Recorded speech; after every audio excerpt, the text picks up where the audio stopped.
सड़क खामोश हो जाए तो संसद आवारा हो जाती है। भाजपा की बात आपने किया, तो भाजपा यह पार्टी गोलवलकर जी के सिद्धांतों पर आधारित पार्टी है, उसी सिद्धांत पे चलती है। और उसका मूल सिद्धांत मैं आपको बता दूं, गोलवलकर जी के सिद्धांत के अनुसार जब जनता गरीब बनी रहेगी तभी सत्ता मजबूत रहेगी। ये गोलवलकर जी का कहना है। राशन दिया, आप घुमा के बोलते हो, सीधे सीधे बोलो 80 करोड़ लोगों को राशन खाने पे मजबूर कर दिया, राशन पर जिंदा रहने के लिए मजबूर कर दिया। नेता जब ये चाहता है कि कुछ करना नहीं है, आराम से वोट मिलना है, तो धर्म से और जाति के नाम पर वोट तो मिल ही जा रहा है। ये मिल रहा है, वो मिल रहा है। अरे क्यों मिल रहा है यार? 1200 रुपये का सिलेंडर खरीदने की ताकत उसके जेब में क्यों नहीं है? कौन सी सरकार आप चला रहे हैं? 10 साल का मोदी जी का कामकाज रहा है, कैसा रहा है? कैसा अच्छा रहा है, खराब रहा है? जनता कैसे मोदी जी को फिर से वोट देगी, उनके कामों पे वोट देगी, या फिर कोई विपक्षी पार्टी? देखिए, मुझे जो दिखाई दे रहा है, ये एक नारा आ रहा है 400 के पार, लेकिन मुझे लगता है 200 पार की लड़ाई लड़ रहे हैं लोग। 200 पार की लड़ाई लड़ रहे हैं। अच्छा, 200 पार जीतेगी? हाँ, नहीं, 200 पार की लड़ाई चल रही है। अच्छा, लेकिन माइक पर तो 400 पार है। 400 पार तो है ही है। लेकिन सवाल ये नहीं है। सवाल ये है कि आज देश का प्रधानमंत्री बड़े शान से कहता है माइक पर खड़ा होकर के कि हमने 80 करोड़ लोगों को जो है राशन दिया। आप घुमा के बोलते हो, सीधे सीधे बोलो 80 करोड़ लोगों को राशन खाने पे मजबूर कर दिया, राशन पर जिंदा रहने के लिए मजबूर कर दिया। और जहाँ तक समीक्षा की बात आपने किया, तो कौन आएगा जनता के बीच में? नेताओं ने जो सवाल छोड़ दिया है, जनता उसी पर उलझ रही है। कोई मोदी के लिए उलझ रहा है, कोई केजरीवाल के लिए, कोई किसी के लिए उलझ रहा है। सही बात यह है कि जनता की जिम्मेदारी सरकार बनाना नहीं है, जनता का काम है सही आदमी को वोट देना। सरकार बनाने का काम सांसद करते हैं, विधायक करते हैं। और अगर जनता हर क्षेत्र से अपने आस और ईमानदार आदमी को वोट दे दे, वो किसी भी पार्टी का हो, हर पार्टी में ईमानदार और बेईमान है, वो निर्दल भी हो सकते हैं। अगर जनता हर क्षेत्र से ईमानदार आदमी को वोट देते, तो वो ईमानदार मिलकर के नई सरकार बनाएंगे और ईमानदार सरकार बनाएंगे और टिकाऊ सरकार होगी, काम करेगी। वो जो ईमानदार जुमलेबाजों के लोगों के लिए सब चीज़ें खत्म हो जाएंगी। तब कौन ईमानदार है? कोई नेता है ऐसा, कोई पार्टी है? कोई ईमानदार नहीं है, कोई ईमानदार नहीं है। मैं दूसरी बात कर रहा हूँ, भाई। ये चांदनी चौक सीट पे आप खड़े हैं। चांदनी चौक सीट पर 4, 5, 6, 7, 8 प्रत्याशी तो लड़ेंगे। प्रत्याशी पार्टी से भी हो सकता है और निर्दल भी हो सकता है। सब में मिलाकर कोई एक आदमी कायदे का मिल जाए, तो आप उसको वोट दीजिए ना। यहाँ तो हम प्रधानमंत्री बिगाड़ने लगते हैं, यहाँ तो मुख्यमंत्री बनाने लगते हैं। मंत्री मुखिया होता है ना, प्रधानमंत्री के हिसाब से तो चलेगा ना। ये जिम्मेदारी हमारा नहीं है। हमारी जिम्मेदारी ये है चांदनी चौक सीट से एक ईमानदार व्यक्ति जीत कर जाना चाहिए। वो किसी पार्टी का भी हो सकता है, वो निर्दल भी हो सकता है। वो ईमानदार आदमी किसी पार्टी से चुना और उसके बाद कल उसकी ईमानदारी चली गई, किसी पार्टी ने उसको मंत्री पद का लालच दिया, तो चला जाएगा। तो फिर कैसे हम एक बात आपको बताएं, जो ईमानदार व्यक्ति होता है ना, वो ईमानदार होता ही होता है, वो बदलता नहीं है। सब कहने सुनने वाली बात है। और बेईमान, अभी आप कहते हैं कि एक से एक लोग आएंगे प्रत्याशी आपके बीच में, वो अभी अपना वेशभूषा बदल के आए हैं और जीतने के बाद जो हैं वो वही हो जाएंगे। तो आप कहेंगे कि बदल गया, बदल नहीं गया, बदल के आया था वो वोट लेने। आप गोरखपुर से हैं, यूपी में क्या योगी बाबा का काम कैसे है? यूपी में योगी बाबा का काम कैसे? भाई देखिए, इस समय जो परिस्थितियां हैं देश की, समझ रहे हैं आप, समाज तो हमारा औद्योगिक है। समाज का जो ढांचा हमारा चल रहा, वो औद्योगिक ढांचा है इस समय, समझ रहे हैं आप। और समाज बदलता रहता है। इसके पहले सामंतवादी समाज था, उसके पहले राजतंत्र था, अंग्रेज भी रहे हैं। ये आज का समाज जो है औद्योगिक समाज है, और औद्योगिक समाज पर इस समय धर्मवाद थोड़ा सा भारी पड़ रहा है। और धर्मवाद को काटने का दूसरा रास्ता लोग निकाल रहे हैं, जातिवाद। लेकिन कुल मिला जुला के कीचड़ से कीचड़ साफ नहीं होता है ना। अगर धर्मवाद कीचड़ होगा तो जातिवाद भी कीचड़ है। एक से एक दूसरे से रोकने की कोशिश पिछले लंबे समय से चल रहा है, लेकिन रोकने की कोशिश तब होगा जब जनता एक अदद ईमानदार आदमी की तलाश करेगी चुनाव में। कोई ईमानदार लगता है, कोई नेता जो ऐसा हो? है। ये जो भीड़ है ना, भीड़ में अगर 100 लोग हैं तो 100 में आपको कम से कम 5 ऐसे मिल जाएंगे कि जिनके सामने 50,000 का नोट भी पड़ा हो तो घूम के चले जाएंगे वो। इसी 100 में 5 ऐसे भी मिल जाएंगे इसी चांदी चौक में तो हैं। लेकिन कुल मिला जुला के जो ऐसे लोग हैं, इस माहौल को देखकर वो अपने घरों में जा बैठे हैं।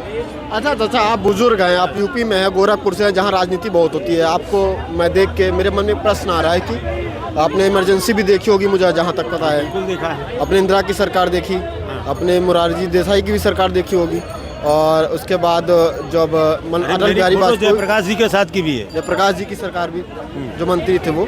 तो अभी के सरकार में पहले भी इसी तरह की धर्म की राजनीति या इसी तरह की बातें होती थी, या अभी कुछ ज़्यादा हो गया है कि धर्म के नाम पे, मंदिर के नाम पे, मस्जिद के नाम पे वोट ज़्यादा मांगे जा रहे हैं? असल में क्या है ना कि नेता जब ये चाहता है कि कुछ करना नहीं है, आराम से वोट मिलना है, तो धर्म से और जाति के नाम पर वोट तो मिल ही जा रहा है। और जब इनके नाम पर वोट मिल जा रहा है तो नेताओं ने काम करना बंद कर दिया। अभी बहुत से लोग कह रहे हैं कि ये नहीं हुआ, वो नहीं। अरे क्यों होगा भाई? जब धर्म के ही नाम पर वोट मिल जाएगा, जाति के नाम पर ही वोट मिल जाएगा, तो क्या ज़रूरत है काम करने की? इसकी कोई आवश्यकता नहीं है। ये तो पहले भी क्या इस तरह की पॉलिटिक्स होती थी जो अभी जो है जितना अभी भाई खासकर जो विपक्षी पार्टी की भाई अभी जो है वो 2 वर्गों में, हिंदू मुसलमानों में डिफरेंस बहुत बढ़ गया है। आपको पहले भी ऐसा था? हमने तो यह भी देखा है कि एक विधायक जीतता है, मैं 90 के जनता दल की बात कर रहा हूँ, और वोट देने के लिए उसने केवल 6 लाख रुपए लिया था, और जनता में र्यूमर आ गया किसने दूसरे पार्टी को वोट देने के लिए 6 लाख रुपए लिया, अगले चुनाव में उसकी जमानत जब्त हो गई। लेकिन आज का विधायक 6 करोड़ के असलहे और गाड़ियों से चलता है और जनता उसको सलाम करती है, तो वो मुद्दा अब ख़त्म हो गया। आपको लगता नहीं कि अब जो है वो पाक साफ वाली राजनीति के दौर ख़त्म हो गया? ये पाक साफ वाली राजनीति का दौर ख़त्म हुआ है, क्योंकि ये औद्योगिक समाज में कह तो रहा हूँ। आपके पास रातों रात अगर आप 50 करोड़ आ जाए, कल आपसे कोई ये नहीं पूछेगा कहाँ से आया, बस थोड़ा सा सत्ता के साथ बने रहिए। लेकिन वो दौर होता था कि सत्ता भी उठा के जेल भेज देती थी ऐसे लोगों को। लेकिन अब परिस्थितियाँ बहुत बदल गई हैं। लेकिन कुल मिला जुला के जो भाजपा की बात आपने किया, तो भाजपा यह पार्टी गोलवलकर जी के सिद्धांतों पर आधारित पार्टी है, उसी सिद्धांत पे चलती है। और उसका मूल सिद्धांत मैं आपको बता दूं, गोलवलकर जी के सिद्धांत के अनुसार जब जनता गरीब बनी रहेगी तभी सत्ता मजबूत रहेगी। ये गोलवलकर जी का कहना। जब जनता गरीब रहेगी तभी सत्ता मजबूत रहेगी। उसमें बहुत सारे लोग, इसलिए गरीब जनता को गरीब बनाए रखना आवश्यक है। अभी बहुत सी बातें हैं योजनाओं में, अभी सुन रहे थे सिलेंडर मिल रहा है, ये मिल रहा है, वो मिल रहा है। अरे क्यों मिल रहा है यार? 1200 रुपये का सिलेंडर खरीदने की ताकत उसके जेब में क्यों नहीं है? कौन सी सरकार आप चला रहे हैं कि एक 1200 रुपये का सिलेंडर उसको जो है आपको फ्री में देना पड़ रहा है?